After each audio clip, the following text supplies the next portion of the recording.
Fórmula 1, o holandês Max Verstappen venceu o Grande Prêmio de Fórmula 1 desse domingo em Montreal, no Canadá, e se igualou à quantidade de vitórias de Ayrton Senna. Alex Sulfa aqui nos estúdios, ele está conosco mais uma vez. Aliás, os jornais hoje aqui no Brasil, claro, destacando esse recorde igualado, né?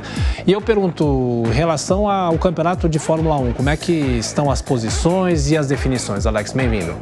Bom dia, Thiago. Bom dia, Adriana, e também quem acompanha o Jornal da Manhã. O campeonato, os números são os protagonistas, Thiago, esse é o grande problema. Quando o protagonismo fica em cima dos números e não ação de pista, você tem um raio-x de uma corrida muito chata. E foi isso que aconteceu em Montreal e tem acontecido ao longo do ano. O público quer ação, quer ultrapassagem, quer dinâmica numa prova, o que não aconteceu, né? Mais uma vez, teve uma grande ultrapassagem do Alonso em cima do Hamilton, mas o protagonismo da prova continua sendo da Red Bull e principalmente do Max Verstappen.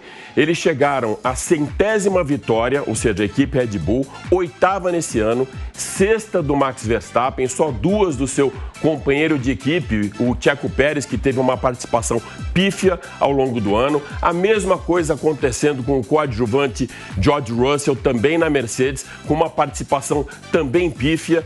Então, esse isolamento que dá do Max Verstappen em relação ao resto do pelotão, ou seja, 1 mais 19, Thiago, transforma uma prova muito monótona. Então, quando você vê esses números sendo notícia, como também a 41ª vitória igualando o Ayrton, lembrando que o Ayrton precisou só de 158 provas para chegar na sua 41ª vitória e o Max Verstappen 171, numa época que tinham 16 provas por ano e hoje tem 22. E mais uma coisa, numa época que o Ayrton brigava com Alain Prost em todas as temporadas e o Max Verstappen está totalmente sozinho, totalmente isolado. Então a gente não pode comparar maçãs nesse momento com laranjas. Claro, os números são importantes, esse recorde é extremamente importante, o piloto é excepcional, mas não era isso que o grupo Liberty Media queria quando comprou a Fórmula 1. Ele queria emoção, queria dinâmica e nada disso está acontecendo e a gente está tendo provas extremamente chatas.